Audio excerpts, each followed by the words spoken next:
Welcome to my new blog. आप सब कैसे हैं? आई होप आप बढ़िया ही होंगे। तो आज हम बारिश में शिव से जाने वाले हैं अपने पापा और चाचा के साथ। ये बारिश लगी हुई है, हम जा रहे हैं दूसरे रास्ते से जो बंगार का रास्ता है। ये रास्ता बहुत ज़्यादा बेकार हो जाता है बारिश के टाइम पे, बहुत ज़्यादा फिसलन हो जाती है जंगल के रास्ते, और यहाँ जानवरों का भी बहुत डर है। तो देखते रहिए हम कैसे कैसे जाते हैं, कैसे कैसे रास्ते से।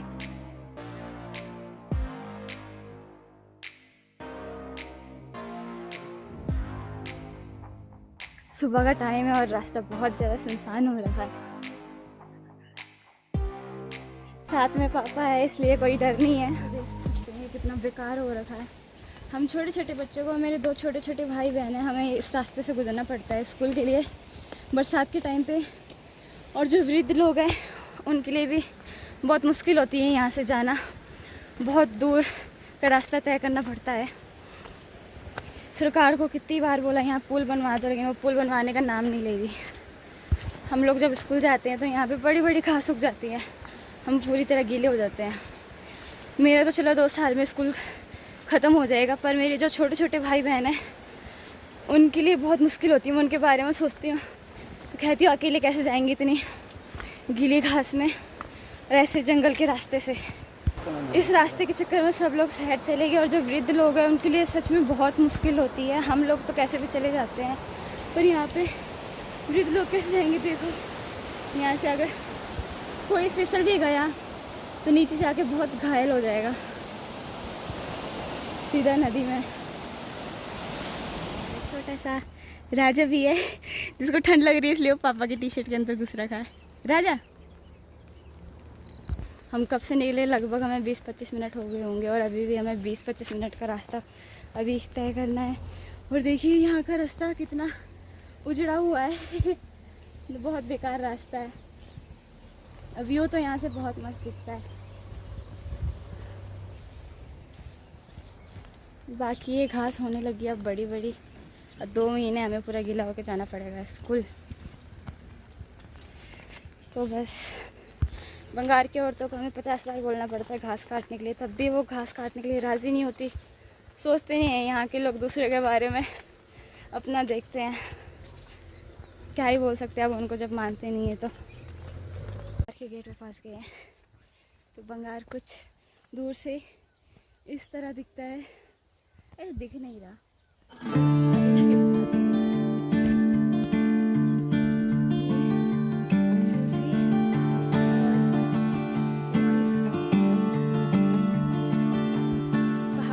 गाँव वाली सबसे सुकून भरी जगह है। और जो शहरों में रह रहे हैं उनके लिए तो क्या बोले, गर्मियों में मर रहे हैं वहाँ के लोग। और यहाँ इतना सुहाना मौसम हो रखा है और यहाँ गर्मी का नामो निशान नहीं है। तो मैं कहूँगी कि गांव छोड़ के ना जाएं और गांव में ही रहें। बहुत प्यारा गांव है और यहाँ देखिए कितनी खुली जगह है और कितने मस्त खेत है।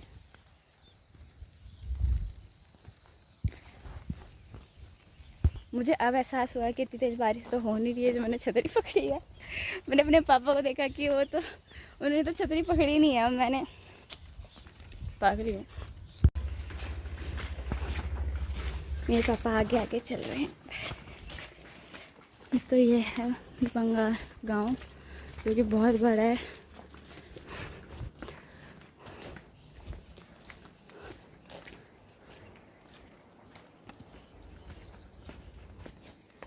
हमें इतनी दूर आना पड़ता है। अभी तो हमने बंगार गांव भी पार नहीं किया, अभी हमें सूसी जाना है।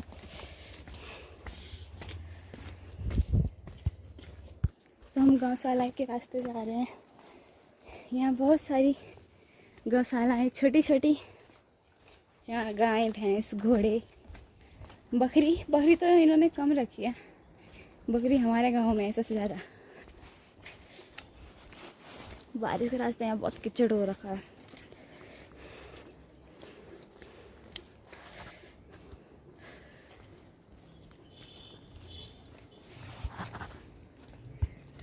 पहुँच गए। यहाँ से व्यू देखे कितना मस्त है। छोटा सा मंदिर,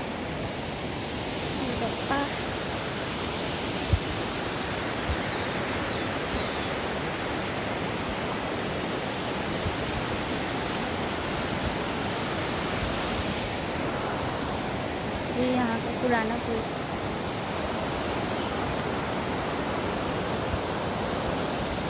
बारिश होने लगी फिर से। पुल यहाँ से बहुत सुंदर दिख रहा है। यहाँ का रास्ता तो बहुत अच्छा बना हुआ है। पापा हेलो करो।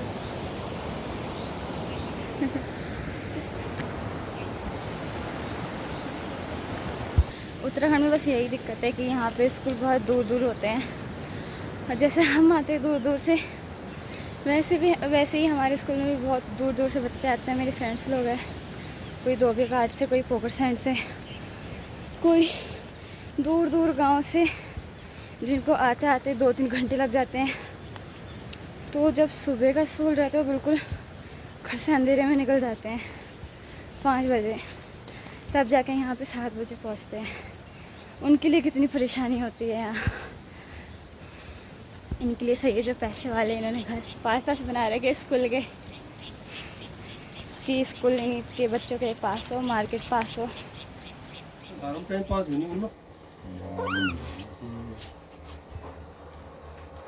इसकी नींद खुल गई। अब हम सुसी से निकलने वाले हैं। हमें यहाँ लगभग 3-4 घंटे हो गए, और ये मेरा प्यारा सा स्कूल। आप आओ, आप भी आइसक्रीम खाओ। तो अब मैं घर पहुँच चुकी हूँ। हम बहुत सारा सामान लेके आए, थक गए वहाँ से आते आते। मेरे तो पजामे भी गिल्ली होगी वहाँ से आते आते। ये मेरे पापा बैठे हैं, और वो मेरी नानी, और वो मेरी ताई है। आप बस बने रहिए, अगले ब्लॉग में मैं आपको अपने एनिमल्स दिखाऊंगी। हमारे पास बहुत कुछ है, आपको अगले ब्लॉग में दिखेगा। बाय बाय, बने रहिए मेरे साथ।